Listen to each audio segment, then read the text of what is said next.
사실 지금 뭐 우크라이나나 네. 또는 가자 지구에서만 전쟁이 벌어지고 있는 게 아닙니다. 아, 그렇죠. 아주 소리 없이 지금 벌어지고 있는 전쟁이 있어요. 네, 그게 네. 바로 AI 영토 전쟁입니다. 오늘도 경제살롱에서 지식 한 잔으로 갈증 해소해 보시죠. 어서 오세요. 경제살롱의 MC 박재민입니다. 오늘은 지도로 보는 국제 이슈 한방 경인교육대학교의 김희재 교수님 모셔보고 이야기 나눠보도록 하겠습니다. 어서 오세요. 안녕하세요. 안녕하세요. 네. 오늘은 어떤 이야기를 준비해 오셨나요? 국가적으로 지금 난리가 나지 않았습니까? 야후 라인, 국민 메신저 같은 그런 네. 역할을 하고 있었어요. 네, 그런데 지금 일본 정부가 갑자기 행정 지도를 하면서 이 라인이라는 것이 한국의 반반 지분이 아니라 이거를 일본으로 가져갈 것 같다는 그런 인상을 지금 주고 있어서 그렇죠. 국민들도 굉장히 걱정이 많고 네. 다들 경각심을 갖고 또 외교적 문제로까지 지금 비화되고 있는 그런 상황입니다. 그렇죠. 지금 어쨌거나 정치권에서도 화두가 되고 있는 상황이고요. 네. 우리나라에서도 라인 지키기에 앱 설치도 좀 증가하고 있다. 뭐 이런 좀 양상도 보여지고 있는 상황입니다. 그럼 라인 사태를 지리학자 관점에서 좀 바라본다. 이건 굉장히 재밌는 관점이 될 것 같은데 네. 이 디지털 영토를 일본 내에 아주 공고히 다져왔던 이 영토가 지금 잃게 되는 거 아닌가? 이게 가장 큰 문제인 거잖아요. 그렇죠. 그동안은 라인이 어떤 기술적인 측면을 담당하면서 네. 여러 가지 일본에서의 어떤 우위를 갖고 있었는데요. 네. 사실 지금 뭐 우크라이나나 네. 또는 가자 지구에서만 전쟁이 벌어지고 있는 게 아닙니다. 아, 그렇죠. 아주 소리 없이 지금 벌어지고 있는 전쟁이 있어요. 네, 네. 그게 바로 AI 영토 전쟁입니다. AI 영토 네, 전쟁. 이제 플랫폼을 넘어서 이 AI의 대규모 언어 모델을 어느 기업 또는 어느 국가가 선점할 것인가에 대한 네, 치열한 네. 경쟁이 벌어지고 있고요. 이 AI 주도권을 놓고 또 보호무역주의가 지금 굉장히 강화되고 있는 그런 추세입니다. 사실은 이 라인이 일본에서만 유명한 게 아닙니다. 아, 그래요? 네, 동남아의 세를 태국 같은 경우에는 더 유명해요. 거의 오. 5,500만 명의 태국 국민들이 이 라인을 사용하고 있었고요. 그렇군요.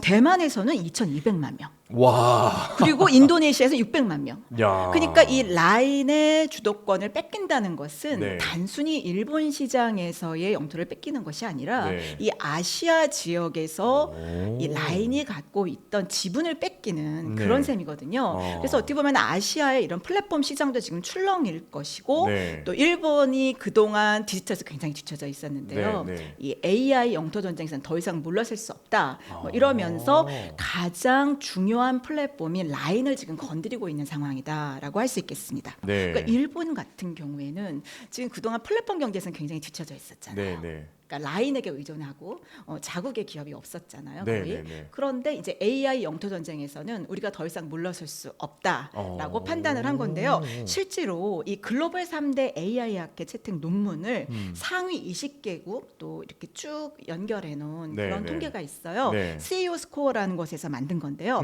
자, 이걸 보면 네. 1위부터 5위까지가 다 미국 기업입니다. 아, 그래요? 네. 아, 지금 그렇네요. 구글, 마이크로소프트, 메타, 네. 아마존, IBM까지. 네, 그러니까 인공지능의 영토를 이 기업들이 지금 하나씩 소리 없이 점령해 가고 있는 건데요. 네. 그 다음에 텐센트, 화웨이, 알리바바 같은 또 중국 기업들이 굉장히 인공지능과 관련한 기술에서 앞서가고 있고 네. 1위부터 한 11위까지가 거의 미중 기업들이 이제 AI 기술들을 앞서가고 선도하고 있는 상황인데요. 일본은 딱 하나 있습니다. 도요타밖에 없어요. 아, 도요타가 네. 올라와 있네요. 의외로 지금 자동차 완성 업체인데. 그게 자율주행이나 이런 모든 그렇군요. 것들이 사실은 이 인공지능 기술과 네. 긴밀하게 연결되기 때문에 많은 투자를 하고 있는 겁니다. 그리고 나선 사실 또 중국 기업이고 독일 기업 딱 하나 있고요. 그리고 우리 대한민국의 삼성과 네이버가 이 인공지능과 관련된 기술에서 그래도 20위권에 들고 있다는 것은 그렇군요. 상당히 선전하고 있는 겁니다. 네, 네. 그렇기 때문에 일본으로서는 상당히 한국을 경계할 수밖에 없고 오. 라인을 일본이 가져감으로써 이 아시아 지역의 플랫폼 시장도 아. 어떻게 보면 가져갈 수 있고 그러다 보니 그 생태계의 근거에서 AI 기술들에 필요한 데이터를 확보할 수 있다는 데 지금 네. 방점이 있습니다.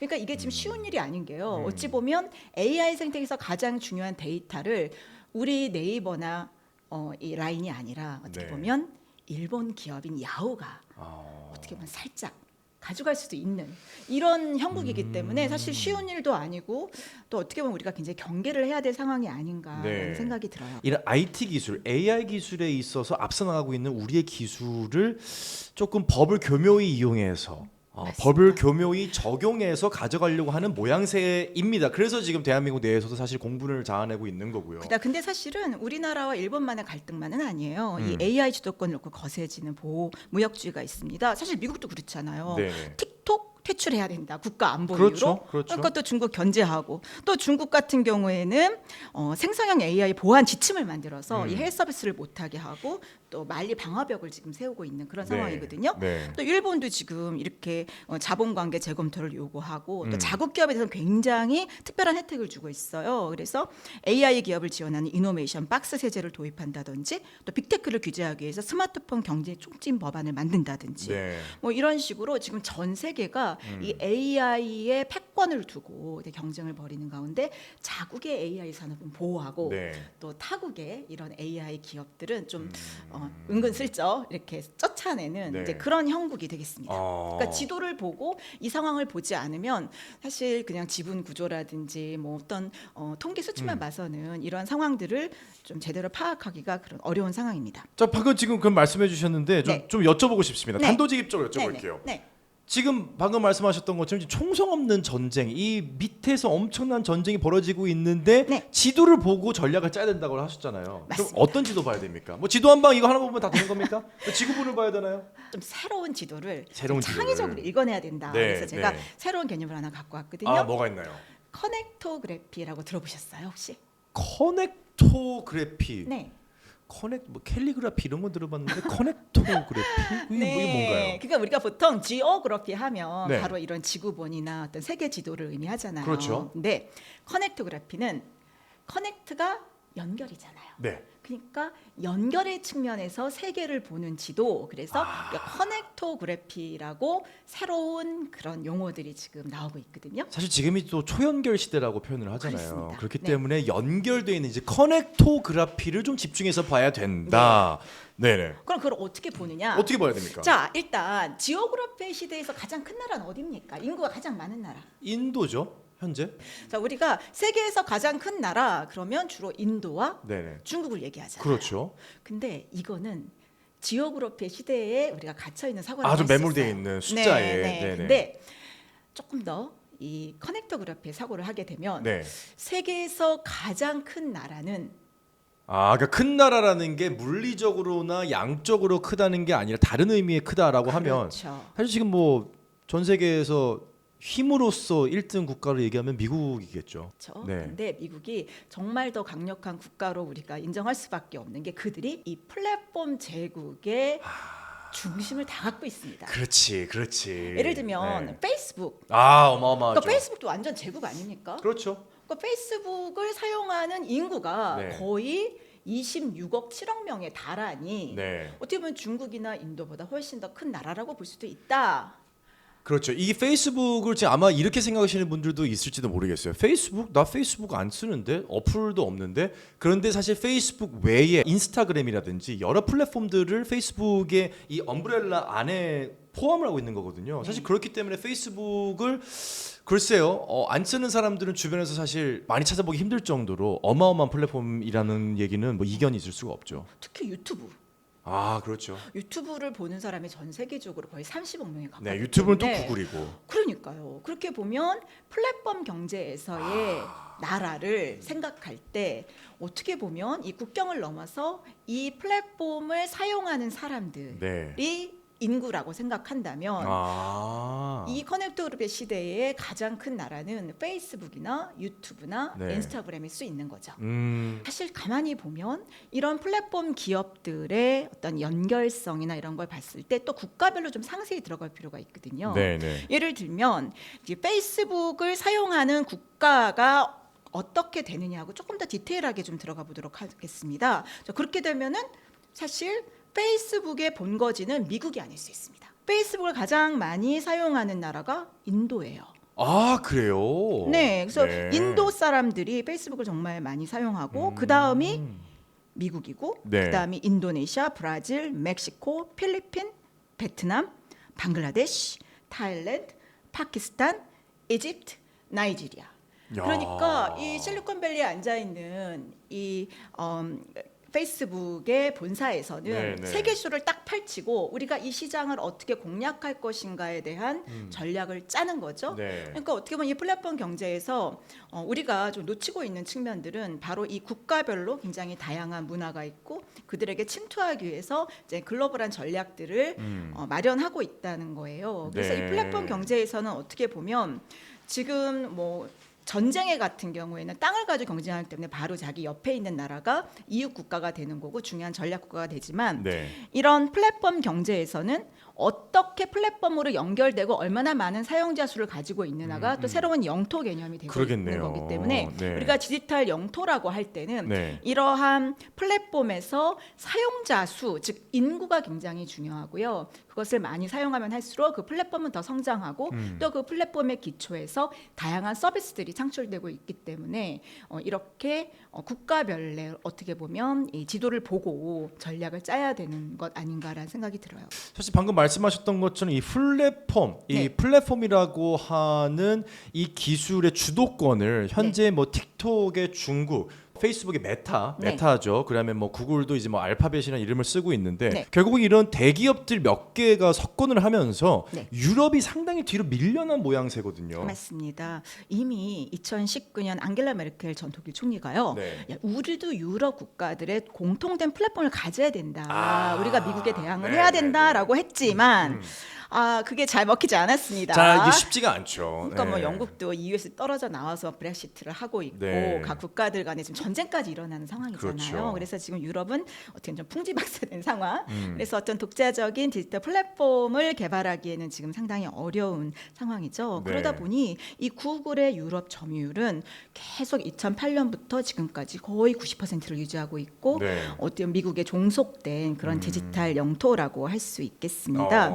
그리고 이게 참 이 플랫폼 경제에서는요 한 번 어떤 지역을 선점하면은 만회가 굉장히 어려워요. 네. 그리고 여기서 굉장히 또 중요한 포인트는 구글이 이런 세계적인 플랫폼 기업이 된데 지도가 작용했다는 거 알고 계세요? 혹시 구글 맵 말씀이신가요? 맞습니다. 그렇죠. 그 전에는 사실 손정의 야후도 있었고요, 네. 익스플로러도 있었습니다. 그럼요. 시도를 많이 네, 했죠. 그래서 많은 검색 엔진들이 있었는데 구글이 이 여러 가지 빅데이터를 분석해 보니까 질문의 4분의 1이 지리와 지도와 관련됐다는 것을 간파합니다. 그렇구나. 그러면서 2005년에 공짜로 디지털 툴을 나눠주면서 네. 세계 플랫폼 시장을 석권하게 됩니다. 아. 그렇잖아요. 뭐 어디 가야 맛있는 게 있냐, 뭐 항상 이제 말로 대답을 했는데 그거를 지도 한 장으로 딱 보여주니까 네. 구글이 2005년에 세계적인 플랫폼 기업이 됐을 뿐만 아니라 전 세계에 그 서비스가 확장되면서 구글의 디지털 영토가 확 넓어진 거예요. 그렇죠. 그런데 네이버, 카카오가 우리 나름의 지도, 디지털 네. 지도를 가졌었거든요. 네. 그래서 이제 이전에 왜 그 구글에서 출시한 포켓몬고, 그쵸? 네. 그 자회사에서 근데 포켓몬고 우리나라에서 안 됐어요. 우리가 그 구글의 지도를 사용하지 않았기 때문이에요. 그래서 우리가 알고 보면 디지털 지도 강국인 거예요.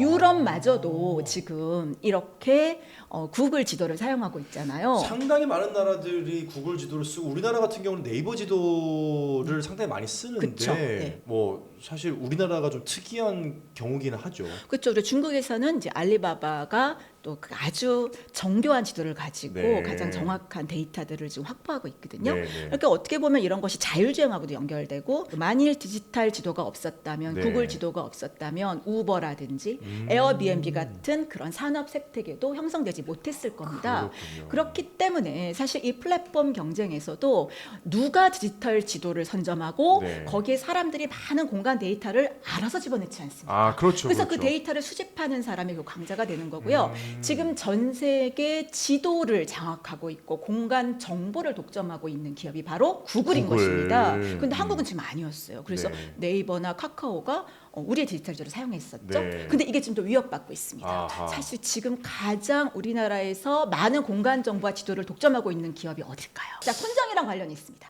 소프트뱅크의 손정희 회장이 투자한 곳이 새벽 배송하는 데입니다.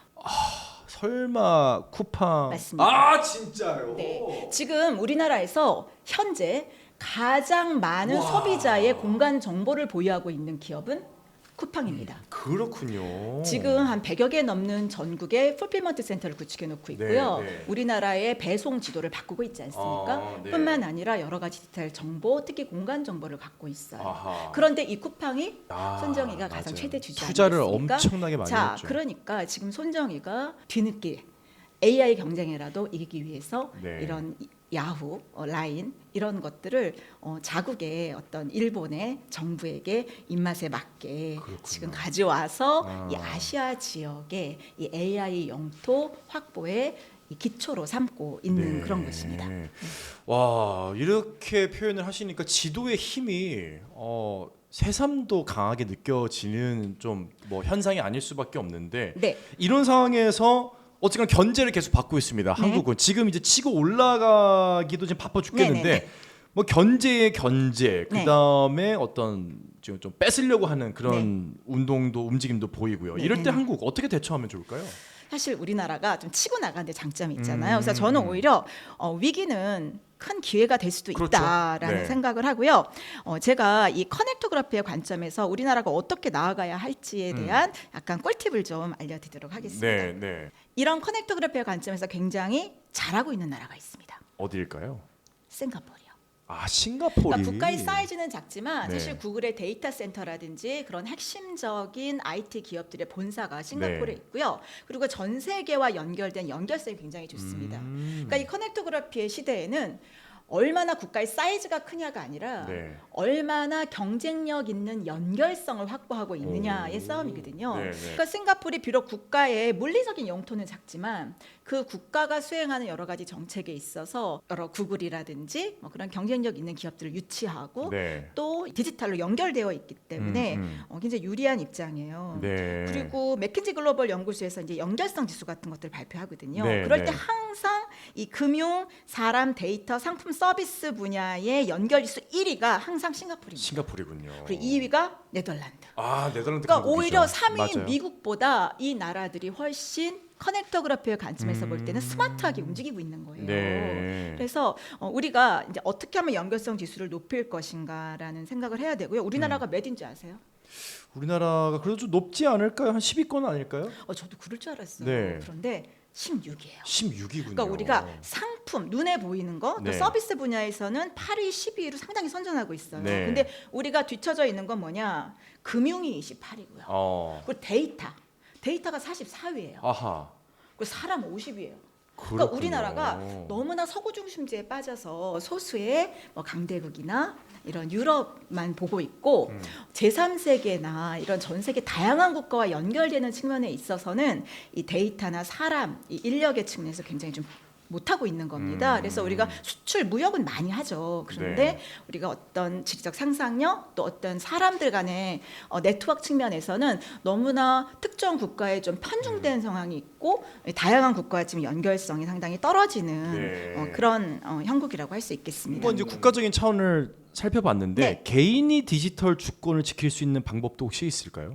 개인이 우리가 할 수 있는 측면들이 분명히 있다고 생각합니다. 즉 플랫폼에서 우리가 그 기업을 장악하지 못했지만 플랫폼 안에서의 컨텐츠로 네. 우리가 얼마든지 한국의 문화 영토, 경제 영토 내지는 뭐 교육 영토까지 저는 넓힐 수 있다는 생각이거든요. 네네네. 그 대표적으로 잘한 게 BTS예요. 아, 그러니까 비록 유튜브나 뭐 네. 페이스북이나 트위터는 한국 게 아니죠. 그렇죠. 그렇지만 그들이 그 플랫폼 경제에서 강자로 부상했잖아요. 네, 근데 네, 그게 그렇죠. 벌써 10년도 안 돼요. 아, 그렇죠. 그러니까 거기서 처음에 뭐 유튜브나 뭐 트위터나 페이스북에서 자기들 영상 올리면서 조금씩 알리기 시작했고 처음에 그들이 동남아부터 인기를 끌었어요. 네. 오히려 한국보다. 그렇죠. 그러고 나서 점점 그 플랫폼을 타고 전 세계로 확장되면서 그런 정말 세계적으로 인기 있는 기업이 되고 또 산업적 가치도 유발한 게 사실 얼마 되지 않습니다. 네. 10년도 안 됐던 상황이니까 어떻게 보면 우리 각각의 개인들이 이 플랫폼 경제에서